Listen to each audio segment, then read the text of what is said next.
You don't need to study all 300 plus lectures Neville gave across 4 decades. You need seven lectures that together give you the full architecture of how assumption becomes fact. Not seven random highlights, seven specific teachings that map the complete system, how to enter a state, how to recognize you're in it, how to maintain it across a full day, and how to diagnose exactly where it breaks down when your results disappear. Here's the problem most people hate. They've studied dozens of lectures. They know SATs, revision, living in the end, inner conversations. They have pages of notes. Some techniques work sometimes, others fail for no visible reason. And they assume the solution is finding the one obscure lecture they haven't heard yet, the secret teaching that will finally make it all click. That's not the issue. The issue is they're studying Neville like a recipe book instead of a blueprint. They're collecting techniques without understanding the structure underneath. And there's one lecture in particular that almost everyone skips, the one that would have prevented every single failure pattern they're experiencing. I'll show you which one and why these 7 lectures are the only canon you need. Let me show you what I mean. Here are the 4 mistakes I see over and over, and the single lecture almost everyone skips that would have prevented all of them. Mistake 1: Technique hoarding. Mistaking volume for understanding. You've studied dozens of Neville lectures, you know SATs, you've tried revision, living in the end, inner conversations, scripting, you have a notes app full of methods, and when something doesn't manifest, your first instinct is to find another technique, a different visualization angle, a better affirmation structure, something you haven't tried yet. Here's the problem: you're collecting tools without understanding what the tools are for. Every technique Neville taught is an entry ramp to the same mechanism. Shifting state. SATS gets you into the state of the wish fulfilled. Revision gets you into the state where the undesired event never happened. Living in the end gets you into the state where the thing is already yours. They're all doing the same job, they're just different doors into the same room. But when you treat them as separate techniques, each with its own rules and applications, you miss the architecture underneath. You start asking questions like, which technique should I use for money versus relationships? Or how many times do I need to visualize before it works? Those questions come from someone who thinks techniques are the law. They're not. In the opening chapter of The Law and the Promise, written in 1961, Neville said this explicitly. He warned that most students would spend their entire practice treating techniques as spells, doing them mechanically, wondering why results were inconsistent. And he said the reason was simple: techniques are not the law. The law is assumption creates reality. Techniques are just ways to assume. If you're still thinking in terms of which tool to use, you haven't grasped the law yet. You're a spiritual technician, and that's why your results are inconsistent. So that's mistake 1: collecting techniques instead of understanding state. But here's where it gets worse. Even if you pick one technique and do it correctly, most people make this next mistake without realizing it. Mistake 2: misunderstanding feeling, chasing emotion instead of occupying identity. Most LOA teachers will tell you to raise your vibration or feel grateful until you're in energetic alignment with your desire. They're wrong. That's not what Neville taught, and it's not how the law works. Neville never used the word vibration, he used the word state. And state is not an emotion you generate, it's an identity you occupy. When Neville says, assume the feeling of the wish fulfilled, modern practitioners try to generate emotion. They force gratitude during visualization.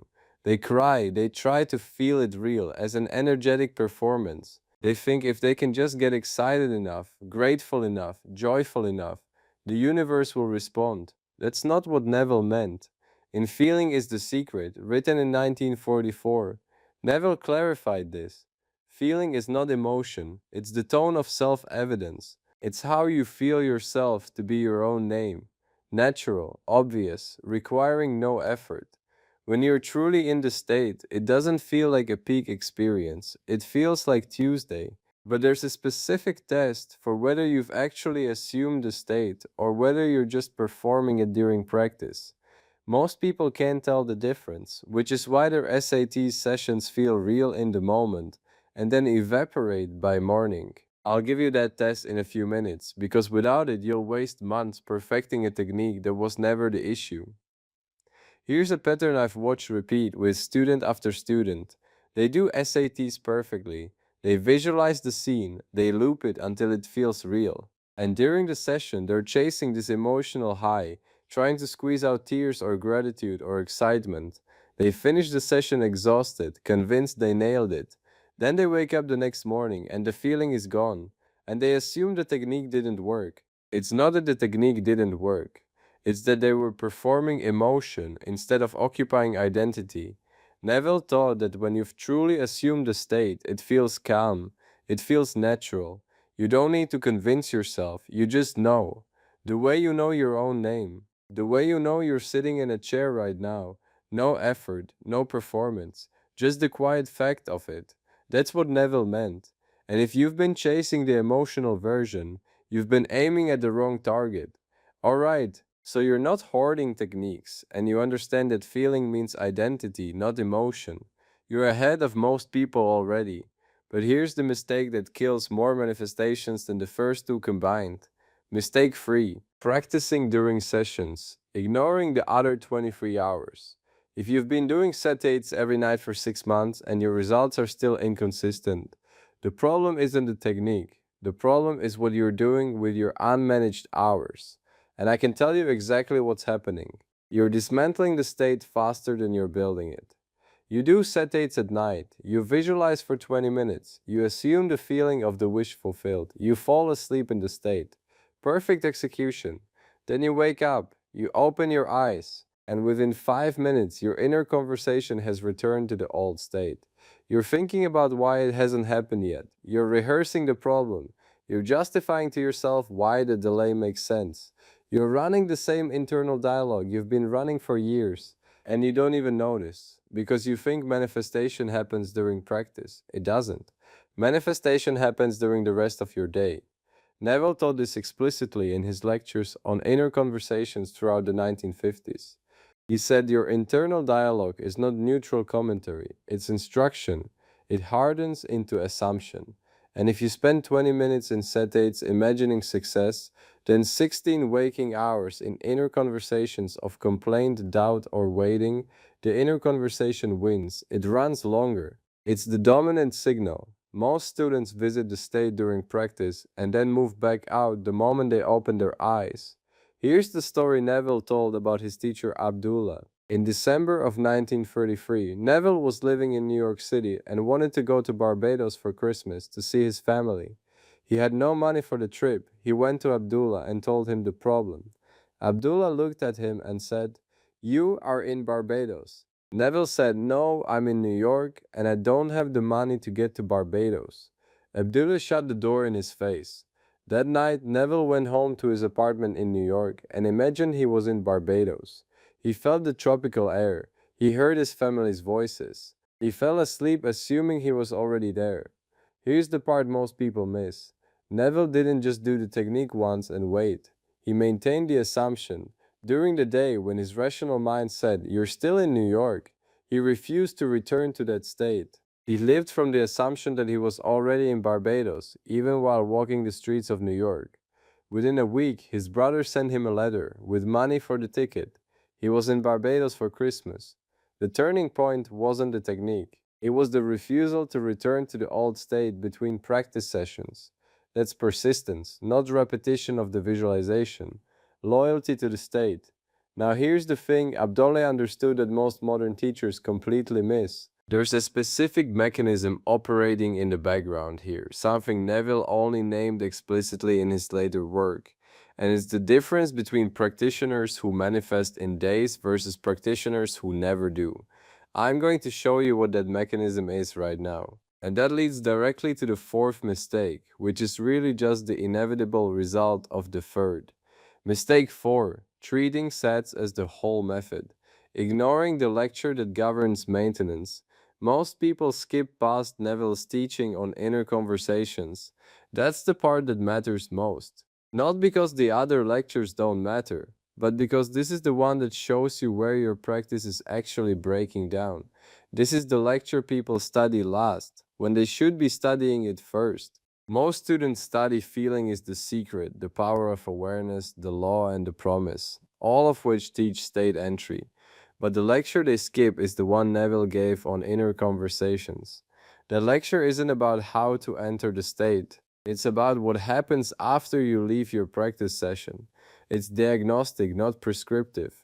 And because students are looking for techniques, they don't recognize it as the most important instruction in the entire body of work. Neville's whole point was this: SATs gets you into the state. Inner conversations reveal whether you stayed there. If you're not monitoring the ladder, you're flying blind. If you want to go deeper on this, there's a free diagnostic in the description that walks through exactly where most people's state architecture breaks down between sessions. It's not another technique, it's a map of the hours you've been ignoring. So those are the four mistakes, but here's what all four have in common, and this is the deeper pattern I want you to see. All four mistakes stem from the same structural blind spot. Students think manifestation happens during practice. They optimize the 1 hour. Better SATs, clearer visualization, deeper feeling. But the state you build in that hour either compounds or evaporates based on what happens after. Neville gave you the entry instruction, SATs, revision, imagining. He also gave you the maintenance diagnostic, inner conversations. Most people only study the former. They're trying to build a structure with no scaffolding. The techniques work, the law is sound. But if you're only managing the hour you're practicing and leaving the rest of the day unexamined, the state collapses under the weight of autopilot thought. That's not a technique problem, that's an architecture problem. Which brings me to the only 7 lectures you actually need, and why these 7 specifically give you the full picture. Here they are. First, The Power of Awareness, written in 1952. This is where Neville establishes that consciousness is the only reality, not a spiritual platitude, a mechanical fact. The world you see is not something you act upon, it's the outpicturing of the state you occupy.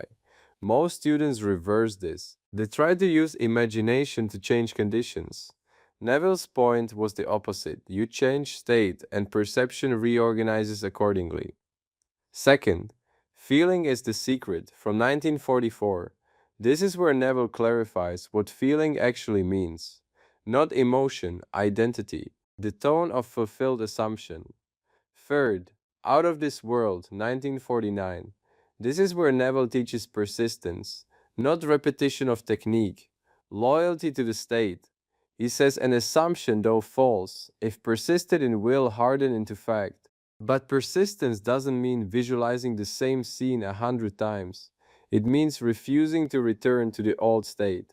Fourth, his lecture from 1948 on the state akin to sleep. This is practical instruction. The drowsy state before sleep is when the conscious mind's gatekeeping function weakens and assumption can be impressed without resistance. Advanced practitioners can do it anytime, but beginners need the biological assist. Fifth, The Pruning Shears of Revision from 1954. This is how you edit the assumptions you're carrying forward. If you leave the day unrevised, you go to sleep having reinforced the state that produced it. Tomorrow begins from that same state. Revision interrupts the momentum. Sixth, his recurring teaching on inner conversations throughout the 1950s. This is the diagnostic that governs your daily consciousness. It's not a technique to do, it's a lens to see where your state breaks down. Remember when I said there's one lecture almost everyone skips? This is it. There's one specific habit your inner conversation falls into, usually within the first hour of waking, that undoes everything you built the night before. It's not doubt, it's not worry, it's something more subtle, and most people never catch it because they're looking for the wrong signal. I'll show you what that habit is and how to recognize it in yourself right now, because this is where the architecture either halts or collapses.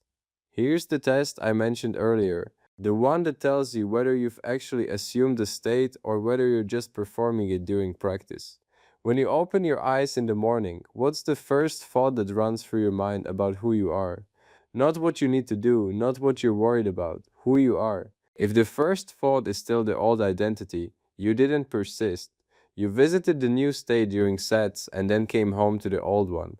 If the first thought is already the new identity, natural and obvious, you're in the state, and you'll know because it won't feel like effort. It'll feel like fact. That's the test. Your morning inner conversation is the diagnostic. Seventh, The Law and the Promise, 1961. The opening chapter where Neville warns against treating techniques as the law. State is the law. Techniques are just entry ramps. These seven give you the full architecture. How to enter a state, how to know you're in it, how to maintain it, how to diagnose where it breaks, how to course correct. Everything else Neville taught is elaboration or example. You're not missing a secret lecture. You have the map. So here's what that means for you. The reason you haven't been seeing consistent results isn't because you're missing a lecture. It's not because you need a better technique. It's because you've been studying the entry instructions without ever auditing the maintenance structure. You know how to get into the state. You don't know whether you're staying there. And the difference between those two things is the difference between someone who gets occasional results and someone who can predict them. You already have the seven lectures. You already have the map. What you don't have is a way to see where your own state breaks down across the full day. Seeing this is the easy half. You can already feel which of those hours is yours, the hour you're optimizing, or the 23 you've been ignoring. You can probably name the exact moment your inner conversation returns to the old state. First thing in the morning, during your commute, the second someone asks you a question that assumes the old identity, you know where it breaks. Installing a state that holds across all 23 hours is the work. It's the half almost no one walks you through, because a diagnosis is easy to give away and a protocol is not. Most teachers will tell you to persist or live in the end and leave you to figure out what that means in practice. So there's a specific next step for the people who want to actually close the gap. If the state you're building during practice needs to survive the full day without collapsing, the source code diagnostic walks you through the exact audit I would run if we were mapping your 23 hours together. It shows you which specific hour your state breaks down, what inner conversation is dismantling it, and the protocol for catching it before it hardens into the old assumption. It's free, the link is in the description. Tonight, before you do SATs, ask yourself this: what state am I going to wake up in tomorrow morning? Not what scene am I going to visualize? What identity am I going to occupy the second I open my eyes? That's the question that tells you whether you understand the law or whether you're still just practicing techniques. Neville said, change your conception of yourself and you will automatically change the world in which you live. Not change your visualization, not change your affirmation, change your conception. That's the work. And the seven lectures give you everything you need to do it. You've got the map now. Use it.